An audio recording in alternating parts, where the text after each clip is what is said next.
Welcome to the First Lutheran Church podcast, produced by First Lutheran Church in Janesville, Wisconsin. We are a congregation of the Evangelical Lutheran Church in America who are seeking to embrace love's adventure together. In this podcast series, we explore some of the contours of that adventure through conversations with friends and members of the community who are on the journey with us. We're glad you've joined us.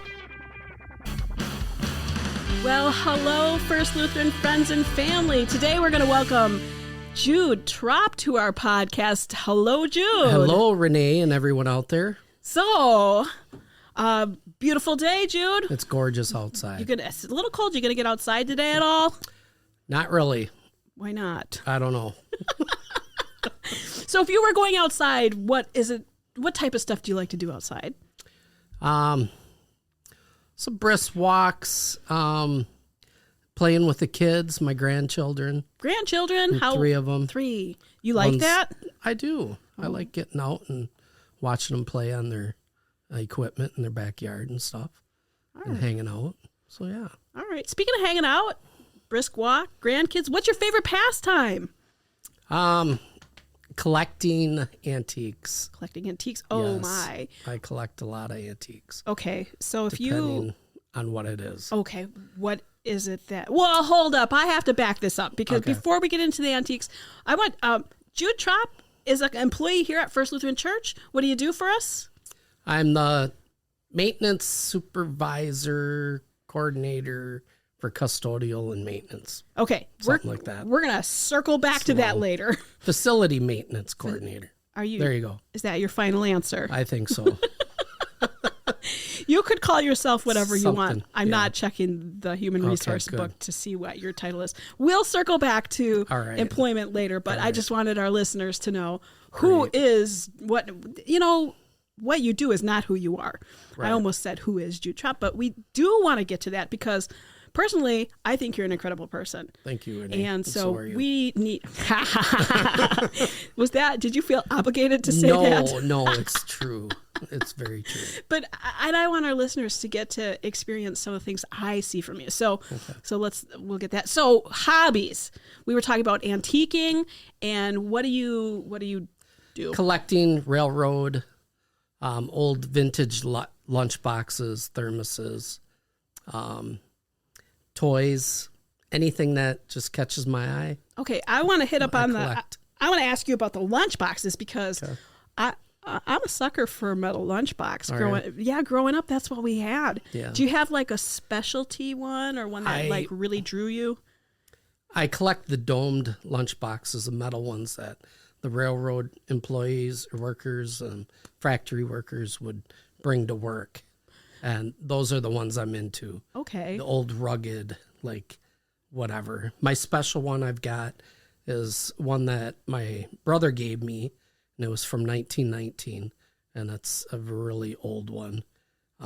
Then my second best, I have a folk art. It's painted stars and stripes, American flag.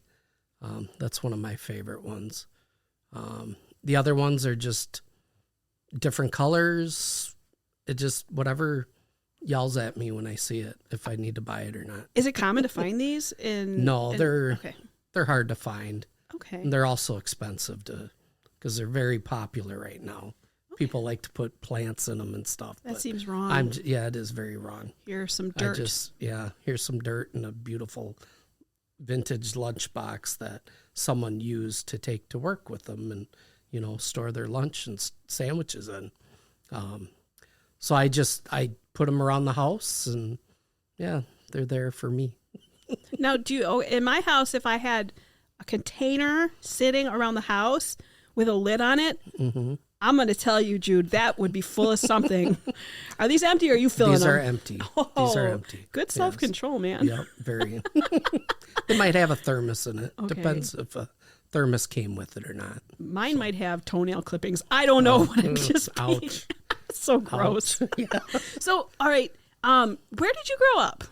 Janesville. Okay, you did. And then the 4th Ward. Okay, and the the 4th Ward area. Yep. And then what do you want to tell our listeners about growing up in Janesville? I was youngest of 8. baby. We did a lot of theater and a lot of singing and playing outside. We moved around a lot. My mom was a registered nurse. My dad worked at General Motors, and we moved around town a lot. Went to Wilson, went to Madison School, Marshall, Parker, and then ended up moving in to Beloit and raised my family. Okay. For the last almost 30 years. So. All right. I'm from Beloit. I grew up on 8th Street. Yeah. So it's been fun. Good. Well, fun. Okay. So speaking of growing up, what did you want to do when you were a kid? Was it railroad related at all, or no? I think I got the railroad stuff from my grandfathers and my uncles because they worked on the railroad. My great grandfather passed away on the railroad. Oh. He fell in a boiler pit. He was a night watchman, and I think that kind of sparked my interest in collecting stuff and photos and whatever. I didn't know that about your family. Yeah, this was like in before 1920s when he died. He was 72. He fell headlong into a boiler pit, climbed out, walked to the neighbor's house, and died 4 hours later. He was burned from head to toe. It was beyond horrific. Yeah, it must have been bad. Thank you for sharing this terrible story with us. Not a problem. Oh, Jude. Yeah, I know. Yeah. I'm sorry. I don't. What are we? Can we wrap that? Sure, let's move along. It's wrapped. Oh my gosh. Yeah. Okay. Well, you are working. Well, no. What are you passionate about? Like passionate. It can't be your grandkids. Okay. No, it's not my grandkids. Wait a second. Well, it is my grandkids. I know it is. What else? I'm not with them 24/7. I've started to learn. Dan Talbot is teaching me how to play guitar. Shout out to Dan. And we had one lesson so far, but since I had some injury to my hand, so I've been working with a chiropractor on that. But I love to sing. Once in a great while, I'll sing in front of the church. But that's, anxieties really tamper that. So it's unusual to see me sing in front of people. But we enjoy it when you do. We really I do too. enjoy it when you do. But it takes a lot for me to do that. Yeah, so unlike my other brothers and sisters who can get up in front of anybody and sing their lungs out. So that's an incredible gift, as it is. It is. So I'm looking forward to getting this wrist healed up so I can start playing guitar with Dan. So shout out to Dan for helping me out. That's right. So, hey, Dan. Yep. I hope you're listening. Yeah, I hope so too. You better I'll be. have to tell him. So something passionate is of that learning. Yep. And oh man, I didn't know that about your hand. Yeah. And you have to have your hands ready to go for guitar, that's for sure. Well, let me see here. What is the favorite thing about yourself and why? I'm caring, compassionate, empathetic. I'll help out. I'll lend a hand.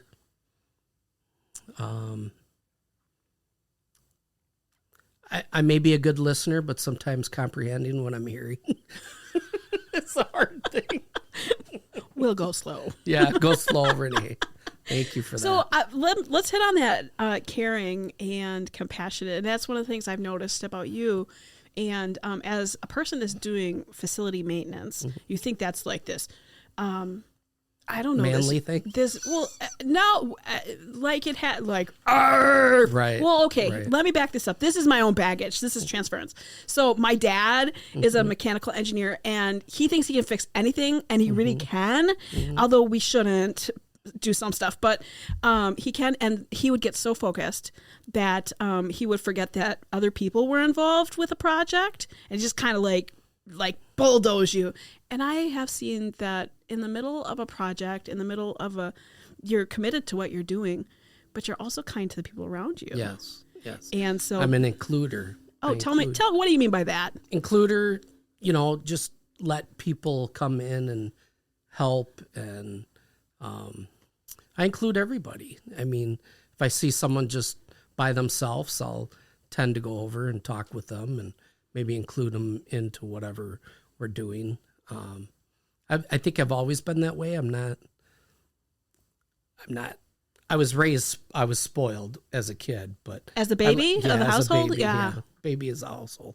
My brother's the baby. Yeah. But I like to include people in on things, and I like to lift them up and, make sure they're wanted, needed, and that, they're appreciative or they're appreciated for helping us out at the church or in my real life.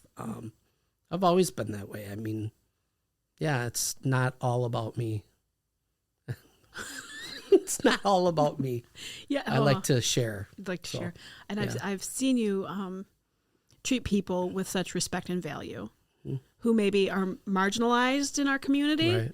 And I think that is, if you want to be treated well, come talk to Jude at First Lutheran. If you're having a bad day, I work with people with disability, with intellectual disabilities, and they just bring a ray of sunshine to this place and to me, and seeing them accomplish their goals and accomplish a task that they're doing, I think is better than me accomplishing a task. I mean, it brings so much to me, personally, emotionally too. So, so shout out to them, Cora and Jason and whoever else I work with. There's a lot of people that volunteer here and that help out to make this place a beautiful place and a safe place to come and clean. So, Jude. So thanks. So what's your favorite part of your job? I think I just heard it, but I just want to make certain. I have a wonderful building and grounds board. Shout out to Buildings and Grounds. Yes. And a wonderful staff here at First Lutheran Church. We all help each other out and lift each other up when we need that. I've gained a lot of relationships here at First Lutheran Church. So, how long have you been on staff? 100 years? 2013, so it's going on 11 years. Hey, congratulations. Yeah, thanks. A long timer. Yeah. So this doesn't, no, I'm not going to ask that one. I was going to ask, do you have any regrets? But that seems a little personal. Yeah, that's too personal. We'll ask this one instead. Okay. Think for a second about life's challenges. And I know you said you're the baby and that you're spoiled, but you still have challenges. Although my brother Matthew is the youngest, and I think he had a very spoiled and charmed life. But what challenges in life help shape you the most? I know. Wow. Well, my mother had favorites. Let's say that. I think the challenge was going to school, and for me because I was the youngest, and there was 5 years between my brother Bill and I, and going to a school where those teachers knew my brothers, had them in class. So I had something to prove that I was like them. Sure. I was the good kid. So that kind of shaped me, that I couldn't act up because my brothers and sisters, forged the way, and I had to follow their footsteps. Okay, did you want to follow their footsteps? Sometimes I did, and sometimes I didn't. Give an example of when you didn't. Oh my gosh. I know, I'm picking now. Can you think of an individual example? Well, I think because I like in theater or choir, because my family did that a lot. Yeah. And I did that, but there was times that I wasn't into it like they were. I wanted my own outlet or whatever. But I think personally, anxieties have a lot to do with that, because when you suffer from like stage fright and stuff, that really pushes you back. I don't know why my brothers and sisters never had that problem, but I had stage fright, and sometimes I could overcome that. Sometimes I couldn't. Did you have some trauma on stage? No, I don't think so. Well, if you missed a word or, sang out of key or something. But no, I don't think so. I was in a lot of musicals of my brothers. But I don't know. I think the older I got, the worse they became. Oh, the fears? The fears. Well, I have to tell you. Go ahead. No, go ahead. Well, talking about having anxiety and also being an includer. Right. That's a pretty cool combination, because it seems like if you were running high in anxiety, it might be hard to reach out to other people, which is not the case for you. Right. So it's not that on stage stuff. I think I separate work and personal life different. So maybe I wouldn't say bipolar, but maybe I've got two personalities. I don't know. I think since working here has opened me up a lot because all my jobs before were just myself. Okay. That's all I had to worry about. And working here has expanded my ability, and my comfort zone has expanded. So, yeah, First Lutheran Church is good for me. Good. Good. And you make it good for other people. I'm really grateful for that. You really It's all an act, Renee. Oh, okay. Well, that's funny you say that, because sometimes when I get in a stressful situation, like I don't like to drive, maybe I'm with a youth group and I have to be brave. Mm-hmm. I think of myself as other Renee. Like, that's my other personality, is other Renee. That's the one I'm like, I can't do the thing that makes me nervous. Right. There's times like that. So there's other Jude. Yeah. The one that gets paid and the one that doesn't. Wait, what are their names? They're Jude. Jude and Jude? Yeah, Must Jude be hard to tell them apart. Mm-hmm. You know, though. Mm-hmm. You know. Yeah. So, I have a question about your work here with people and including, and what part does faith play in your work here at First Lutheran? Honestly, I don't have a home church. I believe in our Lord Savior Jesus Christ. Amen. I was baptized Catholic and then born again a few years ago. It's been 10, 15 years now. I'm not an avid religious person. I believe in everything about it. But I don't attend church on a weekly basis. I'm a sinner. We're all sinners. Well, Jude, let's take yourself off the hook for 1 second and ask the question a different way: how does faith play a part in your life? I believe in God. I put all my worries on Him and pray that, He takes them away. And it does work. I mean, I have faith. I have faith in God. I have faith in people. I would say too, when I see that compassion in you, I feel like that's God's Spirit working through you. Yeah. I really do. Yeah. Because it's that good stuff when we know God. God's Spirit lives in us, and it comes out of us, right. And manifests those beautiful things in our lives. Definitely. So what would it take? I can see you saying, I'm here every day. I'm not coming back on Sunday. Right. Well, that too. I was told by someone in this church that. Stop. Do you really want to say that? No, I don't. Okay. So we're editing ourselves on. Yes, we're editing. You can tell me later, because I still want to know. Yeah. Actually, I think I know what you're going to say. I think it's hard to work here and then worship here, because the members see me as the custodian. Yeah. If a Sunday school kid throws up. Right. Oh, Jude's here. I'm getting you. I think that's the hard part. Is sure. You're there to worship. You're not there to answer questions and unlock a door or whatever. That could be hard. If you have a set of keys, you're fair game. Yeah, exactly. So that's that's the problem. But I want to tell you, I do love this community and all the people in it, and it's great.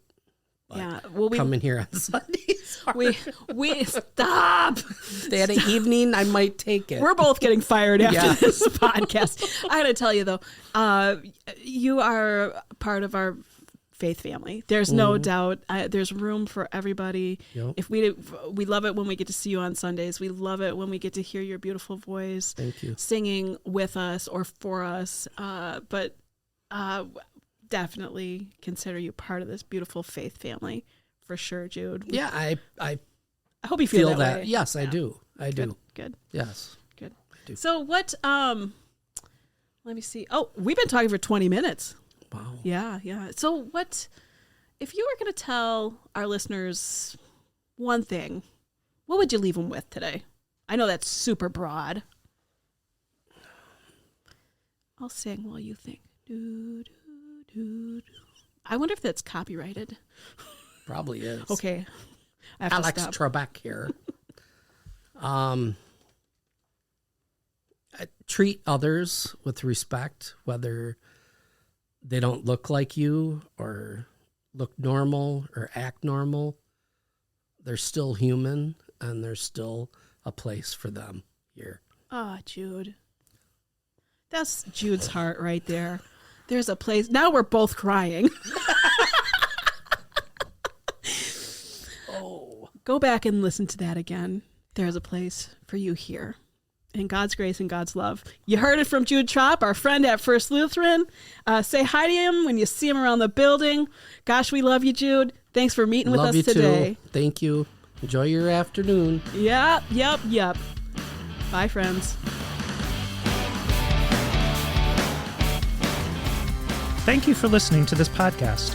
First Lutheran Church is learning to become genuinely inclusive, thoroughly engaged, externally focused, and relationally centered as we seek to live intentionally like Christ in the world. Embrace the adventure with us. You can find out more about us on our website at flcj.org. We welcome your questions and comments, which can be shared through our contact page. We're also active on Facebook and Instagram.